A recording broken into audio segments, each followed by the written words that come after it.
The brand new season of Power Rangers kicked off last week, titled Dino Fury. First episode was pretty good. Can the second episode live up to the hype? Let's see.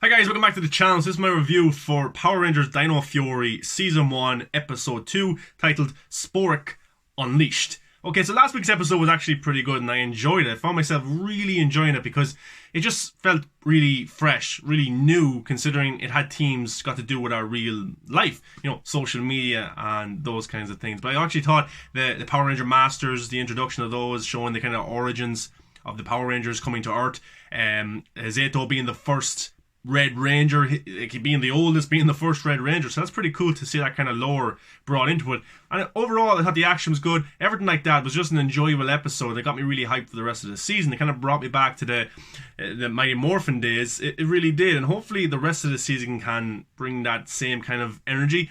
But episode 2 was titled Spork Unleashed, and this is what the title was. Ollie carries out a plan to catch Sporks. Without his teammates' knowledge, Ollie realizes the benefit of working as a team. So that's basically what this episode is trying to teach kids. You need to work as a team sometimes. You know, when people try to give you advice, it's best to listen to them and not just kind of go your own way, because things can turn out pretty bad. But the opening of this episode I was actually impressed with, because it showed the Power Rangers training. It showed Zayto training Amelia and Ollie in their powers, showing them what they can do, showing them how to become a Power Ranger, you know, with the device in their arms, and the kind of routine that they need to get into to do that every single time. So I like that. We didn't get to see that in many Power Ranger shows, because even like when you meet Power Rangers first, they're Power Rangers now, and they automatically know how to move, how to fight, how to do all those kinds of things. And you think, like, where did they learn all that stuff? They're all in sync together. So I like how this show kind of showed us, look, they're training, they're learning. Zayto is trying to train them and show them what it means to be a Power Ranger and how to actually be a Power Ranger when you're getting ready for battle. And of course, Void Knight, really cool character, really cool suit. I really like him. I wonder, is he actually an alien, or is there going to be a human or some form of maybe someone that looks like Zayto underneath that helmet, because I think that character is pretty badass and they have a plan. We don't know exactly what that plan is yet, but at the end of the episode we got to see that he's collecting sporks to try and contain or create this big energy that he thinks will defeat the Power Rangers. So I like how he has a plan, and it's not just we know what the plan, we know that he has a plan, but it's not just kind of there to say, oh, he's a bad guy, so he's just doing bad things. He actually has a meaning to his ways, which I think is pretty cool, and something that you don't really see in many Power Rangers interpretations, especially in Mighty Morphin. You know, you've got Rita, she's just evil to be evil, that's what she wants to be. Her overall plan, you don't know what it is. So yeah, I like that a lot. I think it's pretty good. The action kind of was good as well. The first episode, really good. I like the action because, as I said, a lot of it is one shot. A lot of it isn't really choppy or cutty or anything like that, which I don't really like from action movies. But Power Rangers in this one, the choreography, all that kind of stuff is done pretty well, and I think the stunt team should get a lot of applause because there is some cool stunts and fight sequences in it. But of course, Ollie thinks that if he combines Void Knight's alien tech, which is used to find the sporks, with his mother's tech, of course she's an archaeologist, then they can find the Sporworks a lot quicker, because they're all over the town and they're going to cause trouble straight away. Another thing about this episode is it kind of showed us that in this world, everyone knows that the Power Rangers exist, which is pretty cool. But there's one part of the episode I didn't like. It's where, like, the park ranger is told by Ollie and Amelia and Zayto that there's this kind of aliens here, there's these monsters here, the Sporks.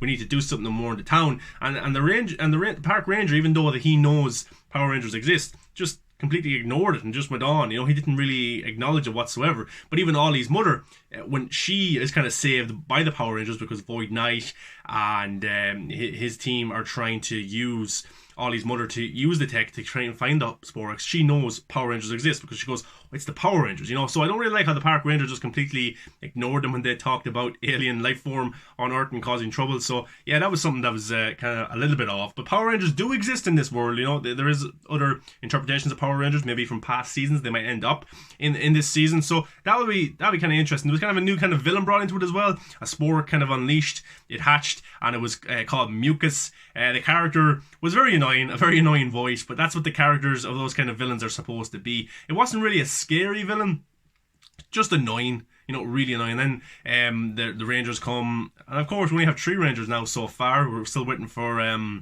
black and yellow. I suppose they'll come in the next few episodes, but I'll get to that in a second. So like they morph up. They're Power Rangers now. Mucus is running to them, and all it takes is that Zayto's one swing of his sword, and he kills Mucus straight away, which I actually thought was pretty funny, because you think it's a big monster going to cause a big battle, but he kills her, but doesn't really kill her. She comes back to life straight away. So, and we learn in this episode that Sporix, even though if you defeat a Sporix and you put it back into its Sporix form, you defeat one of the monsters, they get stronger. And that's kind of what Void Knight's plan is. He wants the Sporix, even if they're defeated by the Power Rangers, he still needs them for his overall plan. So that's something that's pretty interesting and something that's pretty new. Of course, Shockhorn is in this episode again. He was in the last episode as well. Pretty cool kind of suiting him. And I like how, because remember back in the day, you used to have, each week you had a villain, and that villain was in that episode only, and then the Power Rangers would end up defeating that villain, and then you move on to next week's episode, and it's a brand new villain with new kind of powers and stuff like that. I like how we have recurring villains. Of course, Void Knight will be the main villain for every single episode throughout the season, but I like how Shockhorn was in 2 episodes, and Mucus survived this episode, and she'll be in the next episode. So I like that. I like how the monsters, the Sporix hatch, and then they will be in recurring episodes. But of course, Void Knight, I'm interested to see how his kind of story progresses throughout the entire season, because I really do like him. But of course, we only have 3 Rangers right now. We've got Zayto, Amelia, and Ollie. The Red Ranger, the Pink Ranger, and the Blue Ranger. We've yet to kind of get the team fully formed. And I like this because it's taken a while for the actual Power Ranger team to become the Power Rangers. Right now we have 3. We know black has to come, we know yellow has to come. There'll probably be a 6th Ranger as well. But in past seasons, we had the 5 Power Rangers. They were a team, they were ready to fight right now. But this team is kind of slowly building itself up, which I really like. And Zayto mentioned that the Power Ranger, the black Power Ranger key, and the other Ranger keys, actually, I shouldn't say black, because we don't know specifically which ones are missing. He said those ones were lost in the war, in the battles. So they might find a black one, they might find a yellow one, and able to find more Power Rangers. But in other seasons, you just had the team there. But I like how this team is kind of slowly evolving to be the Power Rangers, because right now they're not really a team. They're, even in this episode, they're finding it difficult to work together as one, because Ollie wants to do one thing and Zayto wants to do another. But I really like that dynamic that has taken a while for the team to be fully established. But since Ollie kind of come up with the idea, Zayto kind of shut him down straight away. They said they didn't have time to mix human technology and alien technology together, and Zayto said it might be a bad idea. And they kind of put the plan away because they thought we need to react right now because people are in danger.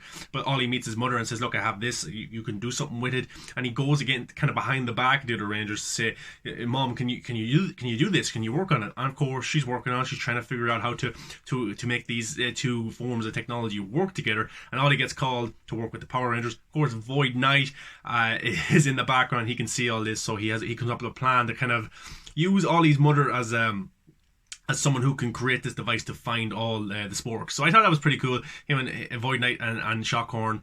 And then the big Zord battle that we finally got was interesting, but the one part of the kind of episode I didn't really like is when the suits kind of enhance and they get these kind of shoulder pads when they use a certain kind of form of a new kind of weapon to make themselves more powerful. And like the shoulder pads, they just don't look well on the Power Ranger suits whatsoever. They look lopsided, top heavy, all that kind of stuff. It just doesn't look well, and all it was like a stink bomb or some smoke or something. It didn't really do anything extra special, so there was no real point in getting the Rangers to get this extra padding on their shoulder. It just looked outplaced, and I don't really like it. But we got an awesome Zord fight actually, and it was pretty cool. We got the Red Ranger Zord, Zayto's Zord going up against Shockhorn. Pretty good battle, and it looked practical. It didn't look like CGI. It looked like they were actually doing it. I couldn't really tell which parts were CGI, which parts weren't. So I thought that actually our first kind of Zord battle of the season was pretty good. It wasn't amazing or anything, but it was still, it went on for a little bit and it was entertaining to look at. So he defeated him pretty easily, and that's Shockhorn's day is kind of numbered. But yeah, it was cool, and I can't wait to see all the Rangers come together for their big Zord battle. We'll see how that goes in the future. But yeah, it was good, it was practical, and the Red Ranger, I liked kind of the chamber he was in, or the area that he was in, that he was controlling the Zord. He had to put a sword in as well to control it, which was awesome. I liked that a lot. But yeah, Amelia and Ollie are going to have to learn pretty quickly how to use their own Zords soon, I'm sure. But yeah, at the end of the episode, we had kind of Void Knight found a new lair for himself that humans have abandoned, this kind of maybe research center full of technology. So it's him and Mucus, and he has one of the Sporix. He has Shockhorn's Spork. So yeah, sporks don't diminish, they don't die or anything. You can use them again, and they get more powerful when you defeat them. So he puts it into this kind of machine, and it's not enough energy to create what he wants. So it looks like the Power Rangers are going to defeat the monster every single week, but Void Knight's going to be able to pick up the sporks and use them again for his own kind of his overall plan. So we don't know what the plan is yet. What it is there a bigger evil that he's trying to create, but it keeps us engaged and keeps us kind of looking forward to the next episode. But overall, I thought this episode was pretty good. It wasn't as good as the first episode. It could have been a lot better. I liked first week's episode because of all of the stuff that it set up. But this episode was still fun. I liked the interesting dynamic between Ollie having his own idea and then kind of going against Zayto in a little bit of a way as well. So there's a bit of kind of confrontation between the two of them. But at the end of the episode, they realize that they need teamwork. Teamwork is the only way that they can work together as a Power Ranger. So that was a nice lesson for the week. And episode 3 is titled Lost Signal. That will premiere this Saturday morning on Nick. So this is the plot for episode 3. The Rangers intercept a mysterious message from outer space, and Zayto is desperate to know if it was sent from his home planet. Unable to depict it and losing hope, Zayto remembers another important message from the past. So it's going to be another good lesson for next week. But that's interesting. He gets a message from maybe his home world. So that's interesting. Will another Ranger come? Will someone who has survived from that planet come to Earth? Maybe the rest of the Rangers won't be human. Maybe they're from Zayto's planet. That's something interesting as well. And Zayto is the oldest Power Ranger, the first Red Ranger. So he is a pretty iconic character already, even though we've only seen Zayto for 2 episodes because of the lore and the history that he has. And I'm interested to find out more about that. But guys, what did you think of episode 2 of season 1 of Power Rangers Dino Fury? I'm enjoying it so far. I think there's a lot of good themes for it. I like that it's not too childish. I like that it's not cheesy. I like how it takes the audience serious with plot. We can understand plot. We're not all kids watching this. We can understand the plot, and the plot isn't as easy as it would be maybe in past interpretations as Power Rangers. The plot will be very cheesy, very much for children, young ages, but this one actually has some interesting themes to it. I mean, I actually got to see Zayto, the Power Rangers, as well, using social media. So they made a message, if you see any danger, call Power Rangers on whatever number they had. So I thought that was pretty funny, and that's actually using real world teams right there now, because technology is a big thing in our world, social media. So the Power Rangers now in this world are on social media. So if there's any danger, don't call Ghostbusters, call the Power Rangers. I thought that was good, and it's nice. The little part of the episode I actually didn't really like was what the boss of BuzzTech, or whatever that business is called, she has her own robot now. I was so out of place in the episode, in the middle of the episode. It didn't lead to anything. Maybe it might lead to something in the next few episodes. Maybe it's just there for comedic element throughout the entire season. Maybe. And you know what? If the Power Rangers aren't so goofy themselves, and there is kind of side characters that are goofy, like that kind of the boss and her kind of robot, then I'll live with that. I can accept that, because you do need that kind of element there for little kids. But if the Power Rangers and the story and Void Knight can be pretty serious in what they're doing, then I think it can work. But even the Power Rangers themselves acknowledge the cheesy moments that they have, because even when they were powering up, Ollie goes, we're the Power Rangers, and he kind of, and then Amelia is like, I wanted to say that. So I thought that was pretty funny, actually, acknowledging the cheesiness of what Power Rangers is and not fully going into it. So I did like that, and I think it's pretty interesting, and I like the direction that they're going so far for Dino Fury. But episode 3 will be this Saturday. I'll watch it, I'll review it. But you guys, give a like, comment, subscribe. Let me know your thoughts in this episode. Do you like this season so far? Are you even a Power Ranger fan? I want to know, guys. Follow me on all the social medias, Facebook, Twitter, all that kind of stuff, TikTok. That's in the end credits of this video. And I'll check you out in the next one, guys. Enjoy. And remember, the Power Rangers, even though they were part of your childhood, you can still enjoy them now. Okay? See you in the next one.